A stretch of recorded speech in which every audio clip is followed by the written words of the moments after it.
الله الرحمن الرحيم. الحمد لله والصلاة والسلام على رسول الله وعلى آله وأصحابه ومن والاه. أما بعد, katika somo la sira tutaguzia kidogo. Katika somo la sira niliongelea kuhusu ulinganizi wa Mtume Muhammad sallallahu alaihi wasallam wa siri, ambayo ilidumu kwa muda gani? Miaka 3. Sawa? Sababu ni muhimu sana kujua Uislamu ulianza vipi. Ni katika historia. Mtume sallallahu alilingania watu kwa siri kwa muda wa miaka 3. Unaona? Sasa pana anajifunza kitu gani? Kama kuna wakati fulani pengine kama unataka kulingania watu, unatafuta njia ya kulingania. Unaweza lingania mtu hata bila kumuita kwa Uislamu, lakini kupitia kwa vitendo vyako. Unaona? Lakini sasa katika wakati Mtume Muhammad ashaambiwa kwamba Yesu sasa ni mtume, anafaa kuonya watu. Katika ile aya watu zitangulia kusema katika sura Mudaththir, ya ayyuhal mudaththir qum fa'anzir wa rabbaka fakabbir wa thiyabaka fatahhir wa rujza fahjur wa la tamnun tastakthir wa li rabbika fasbir. Hiyo sana ilikuwa inampatia sasa nini? Go ahead, kwamba sasa wewe unafaa utangazie watu Uislamu. Ndio maana akaanza kulingania wale walikuwa karibu na yeye katika familia, marafiki, wale ambao walikuwa kimwamini. Lakini ilidumu kwa muda wa miaka 3. Na Mtume sallallahu alikuwa akifanya dawa yake katika nyumba ya nani?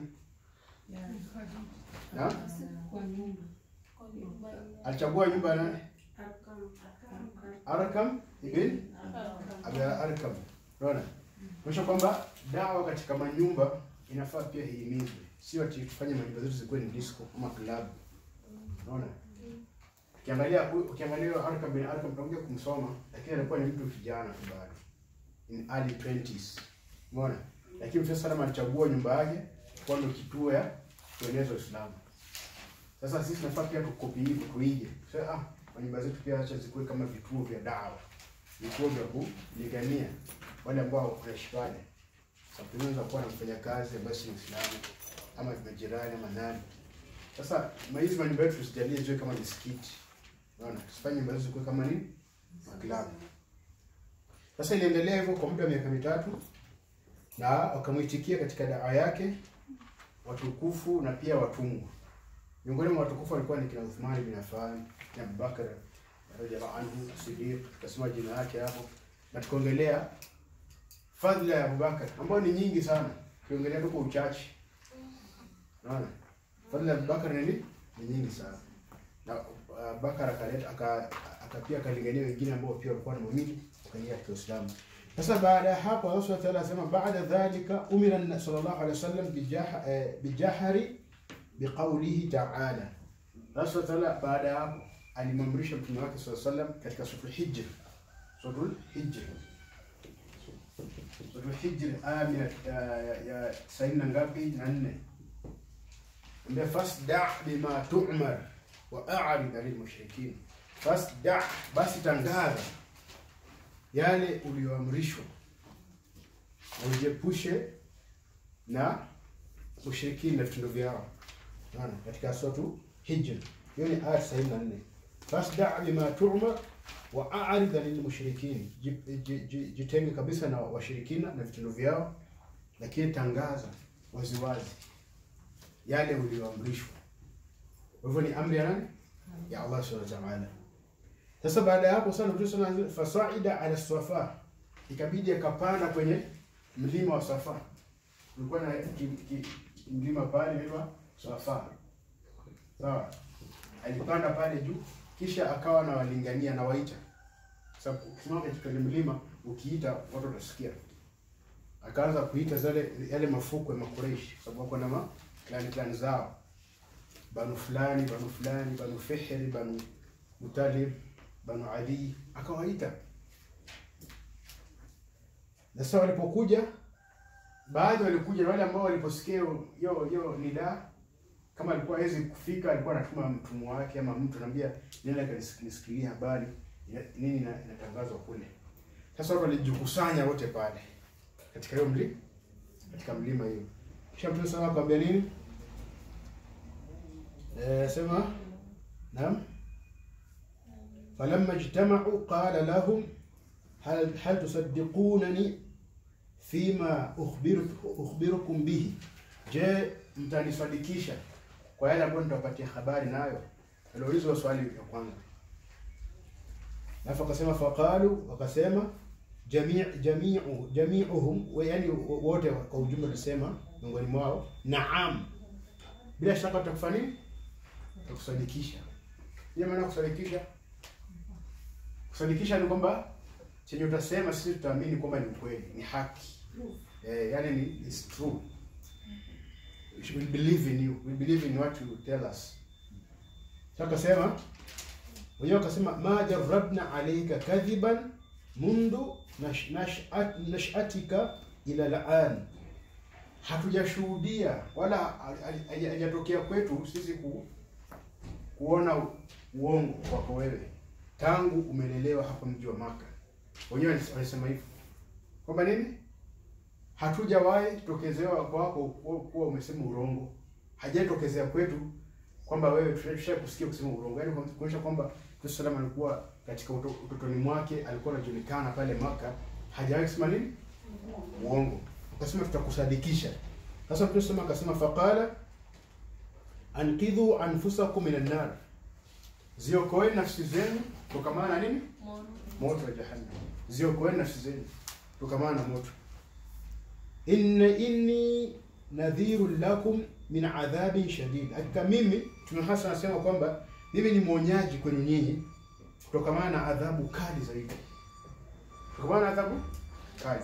Nasema anqidhu anfusakum minan nar, ziokoeni nafsi zenu kutokana na nini. Kuna aya katika suratu Tahrim, suratu Tahrim, aya ngapi? Suratu Tahrim, ya ayuha alladhina amanu qu anfusakum wa ahlikum nara. Ni aya ngapi hiyo?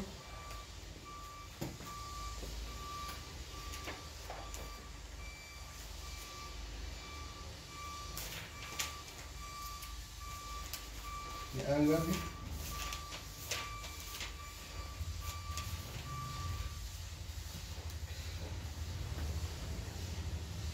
Ni aya 6. Aya ngapi? Aya 6 Tahrim. Aya 6. Allah Subhanahu wa ta'ala anatuambia, enyi mlioamini, ya ayyuhalladhina amanu, enyi mlioamini, qu anfusakum, ziokoeni nafsi zenu, wa ahlikum, na watu wenu, jamaa zenu, familia. Uokoe nini? An-nar. Tusikia kutokana na nini? Na moto. Kisha Allah Subhanahu wa ta'ala akadescribe hiyo moto ni moto aina gani? Si kama moto ya saizi hapa tia inawasha na miti kama kuna kuni. Anasema waquduha, yani kuni zake ni kuiwasha nini na nini? Waquduha, kuna moto na kuna watu na nini? Na mawe. Hebu angalia, kuni zake ni watu na mawe. Kuna mawe specific ambayo ni ndio kuni za hiyo moto hiyo. Yes, ni moto kali sana. Sasa tunafaa kuokoa nafsi zao kutokana na moto. Nani anawezana na hiyo moto hiyo? Miili yetu haiwezani na hiyo moto kabisa. Kisha tuweze kabisa. Nasema kudu hannasu wal hijara. Kuni zake ni watu na mawe. Kisha moto kama hiyo Allah anasema wanaitawala alaiha, juu yake malaika tu. Kuna malaika ambao ndio walinzi. Ghiladhun shidadun, wasusuafu kweli kweli, wenye nguvu zaidi, hawana huruma kabisa. Yani Allah Subhanahu wa ta'ala hajaweka huruma katika nyoyo za hao malaika. Ndio nafani, ndio walinzi hiyo moto ambao amewekwa pale. Na hamwasi Allah, utasema la ya'suna Allah, hamwasi Allah kabisa kwa chochote ambacho Allah anaamrisha. Wayafaluna ma yu'marun, na wanafanya yale ambayo wameamrishwa. Usikia? Yaani malaika ndio wamekuwa pale ambao hawana huruma kabisa, yaani Allah hajapatia umbile la huruma. Na ni wakali kabisa. Fulani tupo motoni direct. Naam. La yasuna Allah ma amarakum. Naam. Naam? Mnasoma aje? Nimesoma wapi? Umesema tu la yasuna Allah. La yasuna Allah. Yasema hiyo maamarakum. Haina neno kwa sababu ile tafsiri tu generally. Yaani sijachukua hiyo aya kama na tafsiri, lakini it is in context na hiki ambacho tunaongelea hapa kwa aya. Sawa? Sasa sijachukua tu nasema na tafsiri hii sura. Unaona? Yaani nachukua tu kama sample ya aya pale. So that kuilink na pale. Lakini that's why huwa naandika hizi aya. Kwa sababu gani naziandika? Ili wewe mwenyewe uko nyumbani mwenyewe utafanya nini? Utapata full information uliko kule nyumbani. Umeelewa pale? Sasa ukiona sasa na tafsiri mimi, yani kile kitu ambacho nataka nichukulie context, kuonyesha kusupport ile point ambayo nimebring forward. Kuonyesha kwamba umuhimu wa watu kuokoa nafsi zao. Maana ndio ilikuwa amri ya kwanza tu asema nini? Anqidhu anfusakum minan nar. Ziokoeni nafsi zenu kutokana na moto.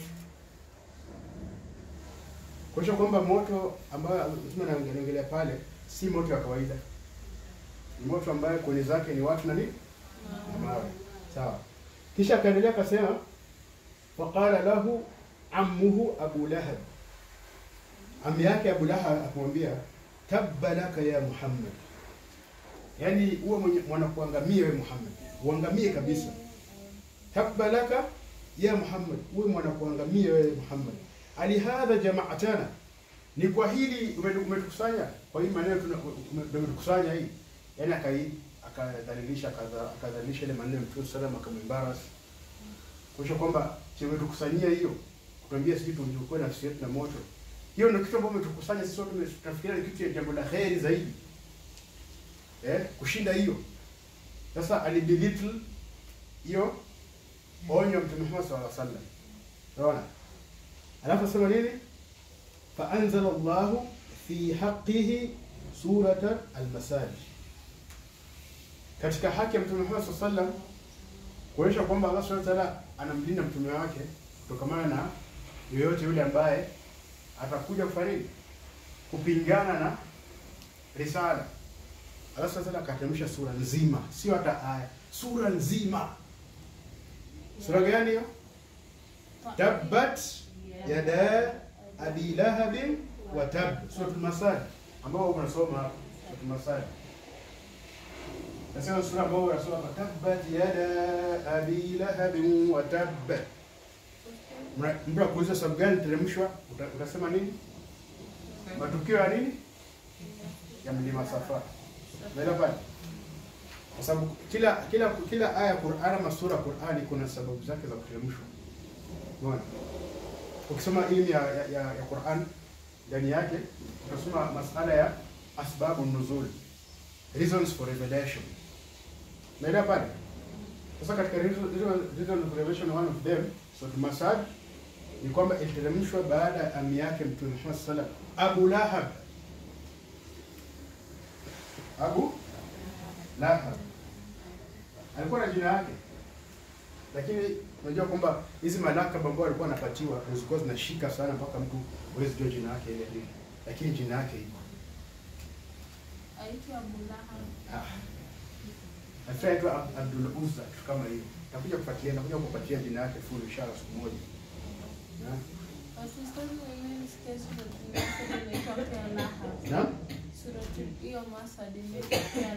Ni sawa, tuweke ni sawa. Sababu jina Lahab imetajwa na Masad pia imetajwa. Naam? The story about Abu Lahab. Yaani hiyo sura mzima imeteremshwa kwa sababu ya kumlaani nani? Abu Lahab, ambaye ni uncle wa Mtume Muhammad sallallahu alaihi wasallam. Hapo najifundisha nini? Najifundisha kitu gani hapo? Kwamba katika Uislamu haijalishi nasabu yako how close it is kwa mtume ama mtu mwema. Ikiwa baba yako alikuwa shekhe, ukifikiria pengine utabeni kwa sababu baba yako ni shekhe, umejidanganya sana. Unasikia? Kwa sababu gani? Hapa Abu Lahab ni ami yake Mtume Muhammad sallallahu alaihi wasallam. Tena ni Mwarabu, tena ni Mkureishi. Na Kureishi ni kabila ambayo ilikuwa inaheshimiwa pale wapi? Makkah. Umeelewa? Lakini licha ya yote ameteremshwa laana. Kwa sababu ya kufanya na kwenda kinyume na kumtuhumu Mtume Muhammad sallallahu alaihi wasallam. Lakini angalia watu ambao kama Bilal bin Rabah, mtu mweusi, kama Salman al-Farsi, mtu kutoka kule Fursi ambaye alikuwa hajui hata Kiarabu, lakini baadaye akaja kujifunza. Uislamu imenyanyua hao watu, imewapatia daraja ya juu kabisa. Sika tumeelewana pale? Kwa hivyo Abu Lahab amelaaniwa kwa sababu tu ya kumtuhumu mtume wa Allah Subhanahu wa Ta'ala. Na haijalishi nasabu yake. Sasa mtu asijigambe na mimi ni uko fulani, lakini uko mbali na tauhid. Haitakusaidia kitu yote. Unaelewa pale? Sasa katika suratul suratul Masad tunapata kujifunza kwamba katika maami za Mtume Muhammad sallallahu alaihi wasallam kuna wale ambao walikuwa ni maadui wakali kabisa, maadui. Kama nani? Abu Lahab. Walikuwa wamegawanyika mara mbili maami zake Mtume sallallahu alaihi wasallam. Sawa? Kuna mu'min na nini? Kafir. Nenda. Kuna disbelievers na believers. Walikuwa wamegawanyika hivyo. Nenda pale. Sasa katika hiyo mu'min ilikuwa nani na nani? Hamza na nani? Abbas. Sawa? Hamza na nani? Abbas na Abdul Muttalib alikuwa Abdul Muttalib ni grandfather. Alafu tukija kwa kafir ni nani na nani? Abu Talib. Kafir ni nani? Abu Talib. Abu Talib na nani? Abu Lahab. Abu Lahab. Abu Jahal. Abu Jahal yuko katika Banu Mahzum. Sasa ni katika Banu Hashim. Usikia? Sasa maana za mtume umegawanyika hivi mara mbili. Mu'min na kafir. Umeelewa pale? Alafu katika hii kafir umegawanyika mara ngapi? Mara mbili. Kuna adui mno na rafiki mno. Yaani rafiki kipenzi. Umeelewa pale? Abu Talib. Sawa. Yaani Abu Talib alikuwa ni rafiki wake na mpendwa wake na mtetezi wake na msimamizi wake, lakini licha hayo yote hakutamka kalima ya shahada. Umeelewa pale? Lakini Abu Lahab akawa ni adui mno kabisa, katangaza uadui wake kabisa yani. Paka akalazimisha vijana wake wataliki mabinti za Mtume Muhammad sallallahu alaihi wasallam. Wataliki, yani kuwapatia talaka, kuachana na wao kabisa. Walikuwa wameoa. Walikuwa wameoa. Na Ikabidi Abu Lahab akashawishi vijana zake wataliki mabinti za nani? Sasa kuna wakati mmoja, kuna mmoja kijana Abu Lahab kuna jambo fulani alifanya kwa Mtume Muhammad sallallahu alaihi wasallam. Yaani katika kumkosea Mtume sallallahu alaihi wasallam adabu. Kuna kitu alifanya. Alafu Mtume sallallahu alaihi wasallam akamwapiza. Akamwambia, ya Allah, msalitishie moja wapo ya simba zako. Moja wapo yani? Simba? Yaani msalitishie moja ya simba zako. Sasa vijana Abu Lahab mmoja wao alikuwa anapenda kuwinda. Kwa anaenda group mingi tunaenda kuwinda. Sasa ile katika mawindo ni kule hunting, walikuwa wameweka mahema zao na wakakaa mahali very secure. Very secure kabisa. Usiku simba ilikuja tu ikaruka, ikamtarget huyo tu pekee. Ikamuua. Ikammaliza. Sasa bila kumdalisha Mtume Muhammad sallallahu alaihi wasallam. Na huyo Abu Lahab alikufa kifo mbaya sana. Kifo ambacho alikufa hata kuna mtu alienda kuguza mwili yake. Yaani walimzio watu wakiwa mbali kabisa, tupia tu huko mawe tu huko yani. Kwa sababu yeye udhalifu ambao alipata. Na sio tu Abu Lahab, bali pamoja na mke wake. Walishirikiana kumuudhi Mtume sallallahu alaihi wasallam. Ndio maana Yesu amekuja kuongelea Abu Lahab na mke wake. Umu Jamil. Ndio nani? Umu Jamil. Arwa bint. Jina lake ndio Arwa bint nani? Arwa. Jina lake ndio Arwa bint nasahau kidogo lakini nitakuja kukumbuka tu. Sababu ndio tunaongelea. Kwa hivyo Allah Subhanahu wa Ta'ala ateremsha hii sura tabbat yada Abi Lahab wa tab. Mikono yake Abu Lahab na yeye mwenyewe Abu Lahab aangamie. May he perish. ma aghna anhu maluhu wa ma kasab, aliyachuma katika mali mali yake, watoto wake hawatamsaidia chochote. Ma aghna anhu maluhu wa ma kasab, mali yake haitamnufaisha chochote, na yale aliyochuma katika watoto na nini hawatamnufaisha chochote na adhabu ya nani? Ya Allah. Sababu katika itikadi ya wale makafiri wakati huo walikuwa wakipatiwa bishara ya kuna adhabu kali motoni, wasema kwamba watajikomboa na adhabu ya Allah kupitia nani? Watoto wao. Watajiransom. Sema tajiransom bana. Tuko na watumwa hapa, tuko na watoto hapa. Watachukua watumwa wetu. Tujisifanye, tukombolewe nani? Kama sasa hivi duniani sasa mtu mfano kama pengine labda makosa fulani yamefanyika, anaweza kajiransom. Akatoa pesa, mafidia, mafaini. Kisha akasema chukueni hiyo pesa. Na kuna wale watu ambao ni wakali wakwambia mimi nakupiga na nakulipa. Haujasikia hiyo?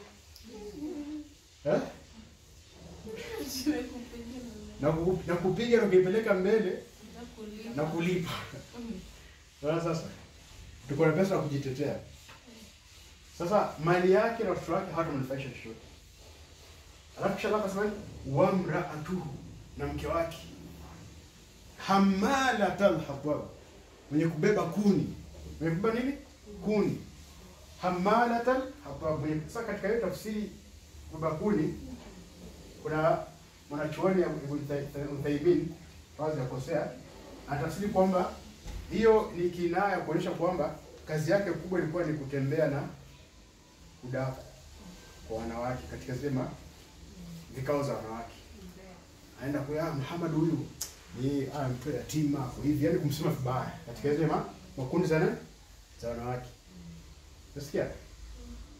Fi jidiha hablun, katika shingo yake kuna hiyo kamba ya ndifu zile ambayo alikuwa akitumia kubayo ni. Sasa hiyo ni kinaa kueleza hiyo. Nasikia Kiamu pia atakuwa anasaidia katika adhabu ya mume wake. Kwa kwamba usicheze na vitu zote, kitu chote ambacho ina mafungamano na Allah. Mtu ambaye ni dai, mlinganizi katika dawa ya Allah. Sawa? Misikiti, kitu yote ambayo yuko na mafungamano na Allah, hizo vitu hizo ni untouchables. Hizo ni nini? Untouchables. Unaelewa pale? Similarly katika swatu nini? Swatu Kauthar. Tutafuatana pale. Swatu Kauthar.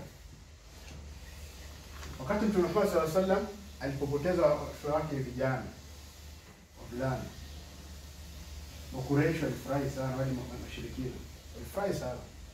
Wasema jina la Mtume Muhammad sallallahu alaihi wasallam haitaendelea kwa sababu vijana wake wafanye.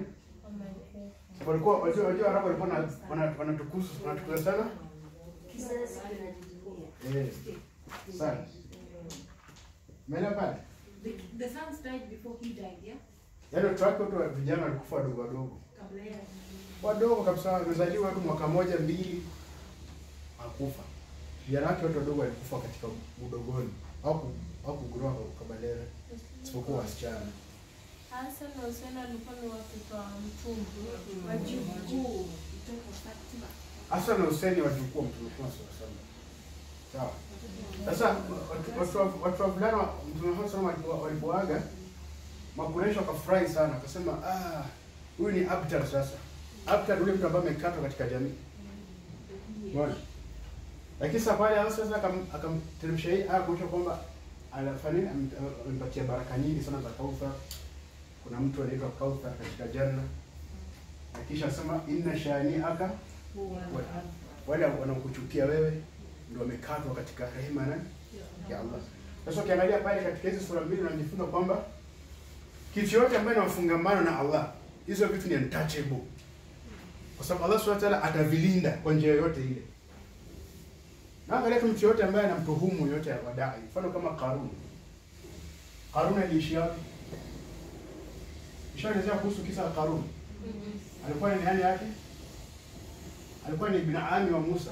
Yaani kijana wa ami wake Musa alayhi salam. Alipomtuhumu Musa nini ilifanyika? Fakhasafna bihi wa bidarihi al-ard. alididimizwa yeye na mali yake na nyumba yake yote na ardhi. Unaelewa pale? Sasa masala ya wakejeli, wasema vibaya, watu ambao wamefungamana katika masala ya dawa, hizo vitu ni hatari sana. Vitu hatari sana. Kuna katika mmoja wa maswahaba aitwa Saad bin Abi Waqqas. Saad, hiyo pia katika wale ambao walisilimu bin Abi Waqqas. Alikuwa ni mjomba wake Mtume sallallahu alaihi wasallam. Mtume sallallahu alimwambia dua kwamba, na akasema kwamba dua zake zote Allah atakuwa anafanya anaziitikia. Saad bin Abi Waqqas. Sasa kuna mtu mmoja alimtuhumu Saad bin Abi Waqqas. Alimwapiza na dua. Ndio mtu aliangamia vibaya sana. Sasa hapa tunajifunza katika sura Masad kwamba masala ya da'wa, hawa ni watu ambao yani bora upate mtu ambaye anafanya da'wa yake khalisan lillah, bila shaka hawa watu ni untouchables. Na ukijaribu kukuguza laini yao utakipata. Utafanya? Utakipata. Wewe pale. Kwa hivyo ufai kufanya mzaha na aya za Allah, ufai kufanya mzaha na madai wa Allah bali khalisa, ufai kufanya mzaha. Yaani hizo ni boundaries. Hizo ni mipaka usizivuke. Ukizivuka utakuwa unajiangamiza wewe mwenyewe. Ndio pale. Mtu ako na swali? Any question?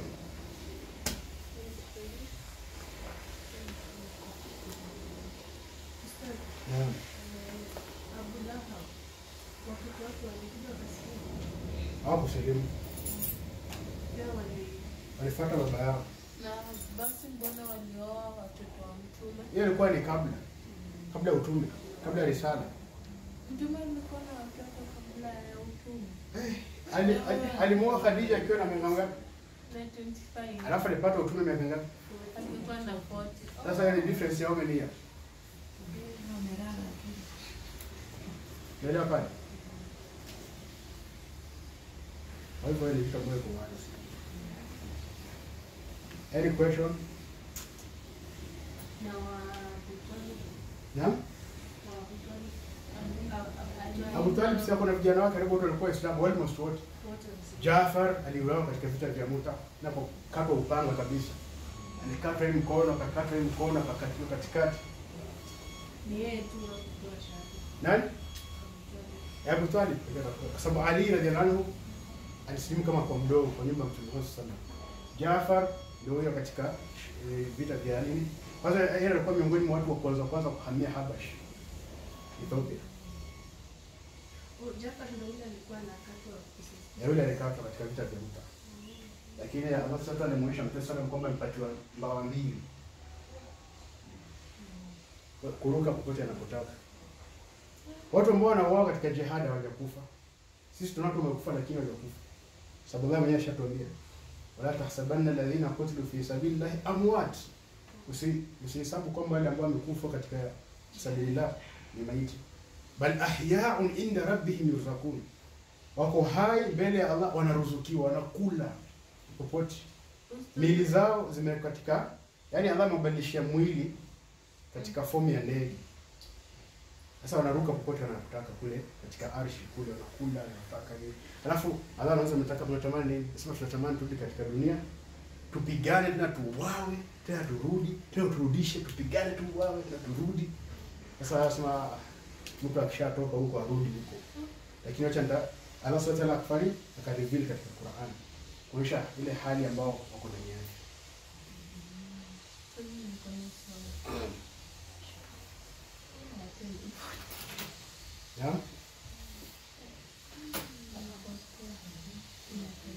Ya? Swali kwa mtu mwingine kama anafikiria swali yake. Swali. Out of topic. Uliza kama ni kitu ambayo inanufaisha wewe.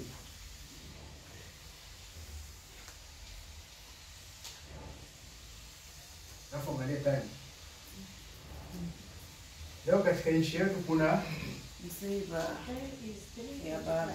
Kuna nini? Msiba ya baba. Kuna msiba sio?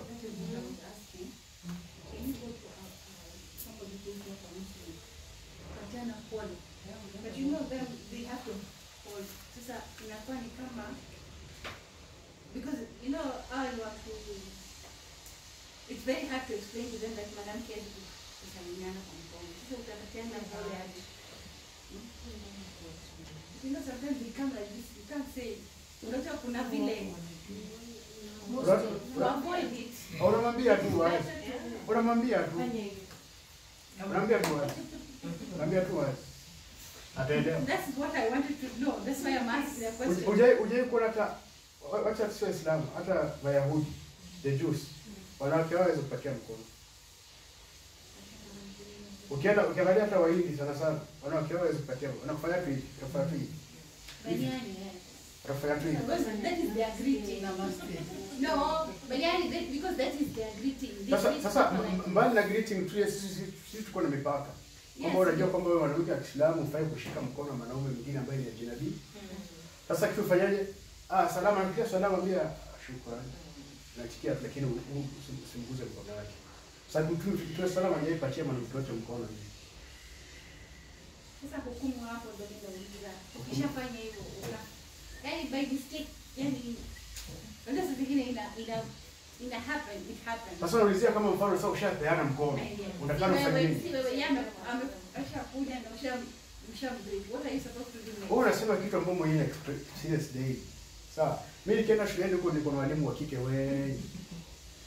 Wakilipia mkono wanasema hapana, mimi sisalimii maqueen za watu. Kama if you know that you are the queen of someone's heart, tafadhali usipatie mkono wako. Sawa. Sitaki ugomvi hapa. Wanacheka wananyamaza wanashazoea.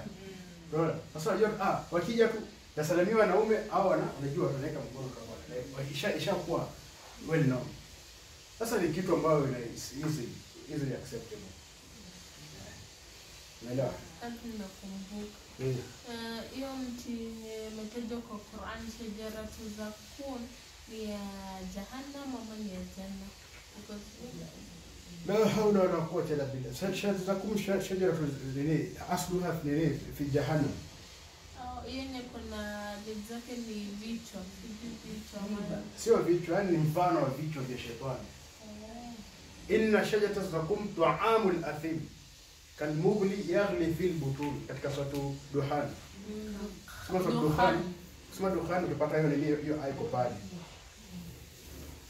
Mal'unata wa shajaratu mal'unata fil janna, ni mti ambao umelaaniwa. Hiyo mti ambao tunatuambia kwamba tawi yake moja ikidondoka duniani itafanya kila kitu kuwa